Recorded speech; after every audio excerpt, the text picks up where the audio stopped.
So, fellas, it's your lucky day because I am looking for a boyfriend. Yes. And with that being said, I have one little requirement. Just one little guy. Just one little thing. You gotta be rich. You gotta have a shit ton of fucking money. If you actually observe women in their process of deciding which men are high quality and which ones are not, it absolutely baffles the mind how little thought they seem to put into it, how ridiculously simplistic their criteria are. And it makes you question, are these women just inherently shallow, or is it a matter of ignorance? They don't even know what their own values are, and so they don't know how to judge whether or not a man is high quality. You would be shocked how quickly women can cast men into categories of quality, how superficial their criteria are, and how confident they seem to be in that criteria. Within minutes of meeting a man, a lot of women are comfortable saying, oh yeah, he's high quality, or he's a loser, he's a creep. Just in case there was any doubt left in your mind, let me reiterate that we are a shallow, superficial species. I'm not talking about the long-term judgments that a woman might make, like if she's been dating him for 6 months and is considering marriage proposal. I'm just talking about in like the first couple of weeks, meeting him, flirting with him, maybe a couple of dates. What are the 5 criteria that she's using in that very short period of time to decide if he's high quality or not? The first 2 are pretty boring, and even though they're important, they're not really that interesting to talk about, so I'm just going to sort of rush through them. So number 1, being wealthy. That's obvious, right? Like we heard that woman at the start of the video. He's got to be rich. So if you've got like rich guy clothes, nice car, nice house, you're paying for things, you're able to sort of drop into conversations like humble brags, like, oh, I'm so jet lagged, back from my 8-week holiday in Europe. If women can tell that you're wealthy, that's huge points towards putting you in the high quality man category. Hell, there are even some women that's as far as it gets. They view men's quality as entirely related to how much money they've got. So if you're wealthy, then you're a desirable dude, and that's as far as it goes. So money's pretty self-explanatory, and the other obvious one is if he's good looking. I really hope nobody's out there still suffering under the delusion that women don't care about appearances. They don't care if a man's good looking or not. I know maybe you've heard women say, no, it doesn't matter what he looks like. I just want a man who treats me nice, good sense of humor, good personality. Okay, yeah, she wants those things, but she also wants you to have a symmetrical face, to be tall, to have a muscular body. Women want a man who's good looking, and if a guy is hot, then that's big points towards him being considered high quality. Just quickly, I want to point out that while obviously looks are somewhat determined genetically, in terms of clothing, muscles, grooming, men do have some control over their appearance, and they should be looks maxing, and having good skin is a really important part of that, and the sponsor of today's video, Tiege Hanley, can help. The mission at Tiege Hanley is to make skincare for men uncomplicated. If you're a busy guy, you probably don't have enough time to create your own personalized skincare routine. You don't have time to do all of that research. Luckily, Tiege Hanley have done it for you. Their starter pack, which they'll ship to you for free, by the way, if you live inside the United States, comes with all the essentials that you need. You've got your daily face wash, your facial scrub, you've got your AM cream, your PM cream, and it also comes with an instruction card that tells you how much to use and when to apply it. It really couldn't be simpler. Their products are high quality while also being really affordable, which is one of the reasons why they receive so many positive reviews. People love this product. Check out these recent reviews from their website. Flawless. I'm very happy with the results. Easy to use. Direction card makes it so simple. Makes my skin look bright and clear. And because Tiege Hanley are sponsoring today's video, they're giving my audience a great deal. Not only are you going to get Tiege Hanley at 30% off, but they're going to throw in a free gift as well. So don't miss out on this amazing deal. Click on the link below and get started. Now we get into the more interesting criteria, the third of which is whether or not other women find him attractive. It seems crazy to say this, like really politically incorrect or something, but here's the truth, is that some women are so undeveloped in their individuation, so lacking in any discernible personality of their own, that they don't even have their own value systems. They don't know what they want.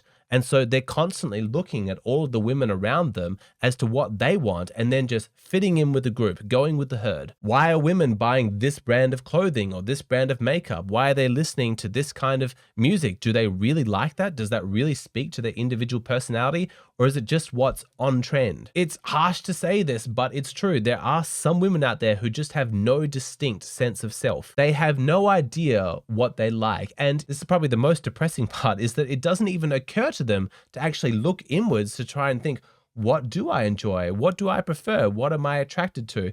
No, they don't look inwards, they look outwards. They look for clues in what the other women are enjoying, what they like, in order to inform their own personalities. More important than being authentic to their genuine self is just trying to fit in. Please do not date women like this. It's a disaster. If you ever ask one of these women, so why did you choose this guy? Why are you pursuing him? Why are you attracted to him?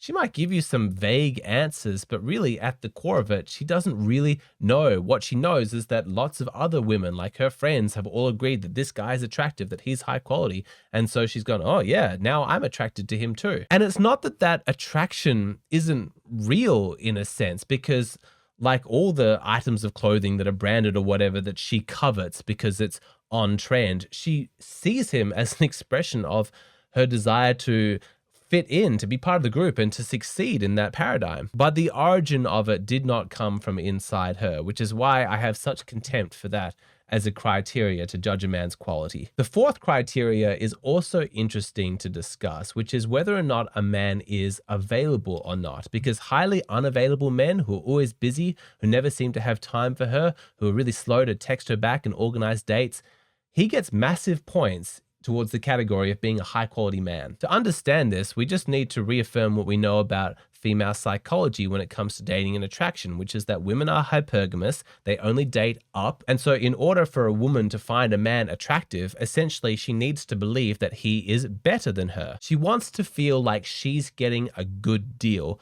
No women ever date men as a favor. You know, their sexual expression is not charity that they distribute to the poor masses. Just like men, women are sexually selfish, and so their feminine mating strategy reflects that. If she's going to reassure herself that the man that she's got her sights on is a high quality man and she'd be getting a good deal, then it really helps if he's kind of unavailable. If a man is often busy, if it's difficult to make plans with him, if he doesn't call back straight away, a lot of women will backwards rationalize that to be, wow, he has a lot of responsibilities, a lot of obligations. Lots of people are trying to spend time with him. He values his time very highly. It's difficult to actually get an hour alone with him. That must be because he's such an important guy. God, I'd be so lucky to be with him. I'm so attracted to him. Obviously, this doesn't work in an absolute sense. If you're just some like loser stoner guy who just straight up forgets that he's meant to be on a date with a girl, she's not going to find that attractive. But if you're genuinely a busy guy with a lot of responsibilities, a lot of cool stuff going on in your life, then yeah, you being unavailable is one of those simple criteria that's like, oh, I am finding it difficult to lock him down. He must be high quality. It sounds strange, doesn't it? Especially to the male mind, because we're often attracted to women who make themselves available towards us. That's like one of our positive criteria, but men and women are completely different in this regard. What a feminine woman finds sexually attractive is very different to what a masculine man finds sexually attractive. And nowhere is that difference better described than in the fifth and final criteria, which is women are going to find a man to be high quality if he is dismissive of her. Again, very difficult for the male mind to understand this because largely we're attracted to women who are friendly, who are open, who are kind. But guess what? That's because we're living in the desert. That kind of social feedback for us is really, really rare. And so we drink it all up like we're a man dying from thirst, you know, suddenly stumbled across an oasis. But all that water, all those compliments, all that kindness, understand, women, it's like they're bobbing around in the ocean. They have a lot of that. And so it all just sort of becomes this undifferentiated mess. Like, oh yeah, that man asked me out. Oh, that man complimented me. That man does favors for me. He's nice to me. You know, it all just gets mixed in and she just takes it for granted. But you know, the guy who stands out is the guy who doesn't participate in that, who's a little bit dismissive. She's so used to men simping after her that when a man comes along who's just sort of like, she stops and like takes notice, like, whoa, that was different. Who's that guy? It's not entirely irrational. It's very easy to settle for a simplistic explanation here and then just like criticize women as being like mean or shallow or something like that. But in truth, there's a little bit of logic to why she's so dismissive to all the nice men, because she's suspicious that they want something from her and that they're using all of that niceness and friendliness as sort of social currency in order to try and get something from her. I'm sure you can think of some times in your personal life where you've done that, or at the very least, you've witnessed your friends doing that, you know, doing lots of favors for a woman, paying her lots of compliments, trying to make her feel ingratiated towards them so that they can leverage those feelings into a romantic attraction later on.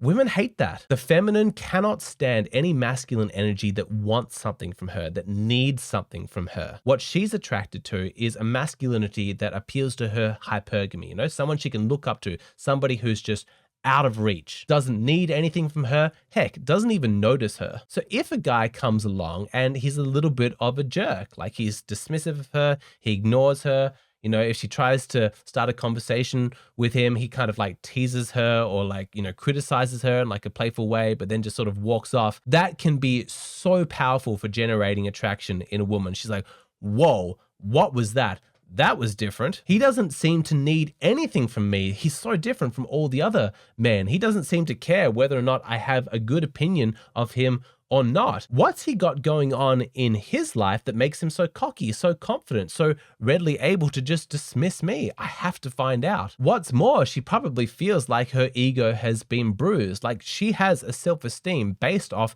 constantly receiving positive attention from men. So if some guy comes along and ruins that, she's not just going to let it go. No, she's going to try and win him over.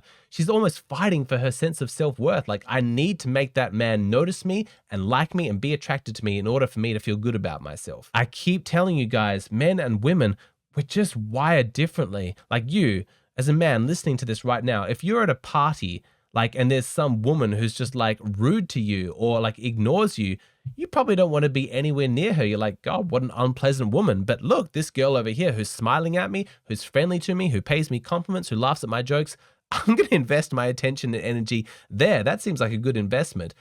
But women, it's different. Like, all the men are being nice to her. She's a woman, but the one guy who's like cocky and dismissive of her, oh my God, who is he? She interprets his dismissal as him being so high quality, so above her, that she's not worth his time, and that drives her wild. So there you have it. Those are the 5 criteria that women will use early on when they're sorting men into different categories, high quality or low quality. And of course, we all wish we lived in a world where the quality of a person was determined by something a lot more sophisticated, something with a lot more depth, you know, some character, some personality. What are your values? Tell me your history. Tell me some stories. What are you looking for in the future? You know, and I'll judge your quality based off that stuff.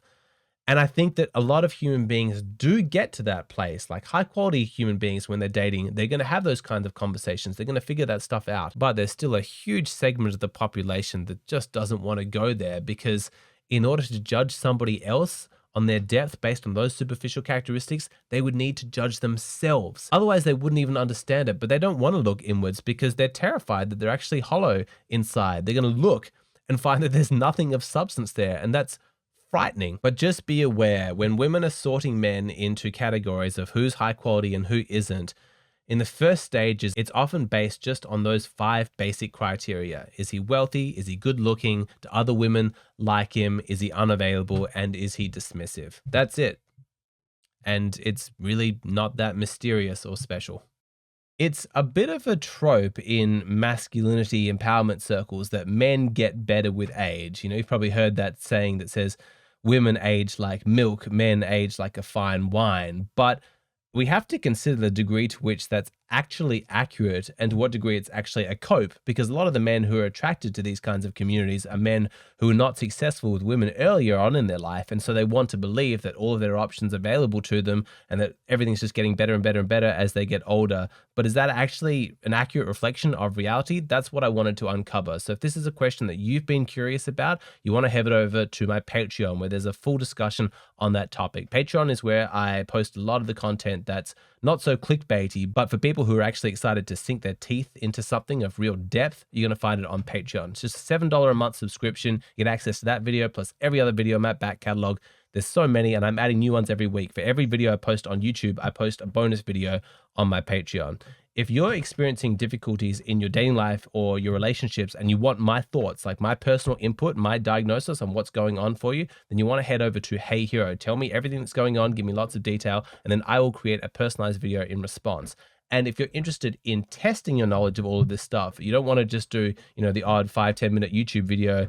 here, you actually want to find out the degree to which you understand the psychology between men and women, the dynamics that are operating in dating relationships, then you want to check out my paid course, 100 Sides of Women. It features 10 real stories, real people. There's 6.5 hours of video footage in it. So it's very in-depth. It only costs $50. I think the value for money is tremendous. You should check out the reviews on the website. They've been so positive.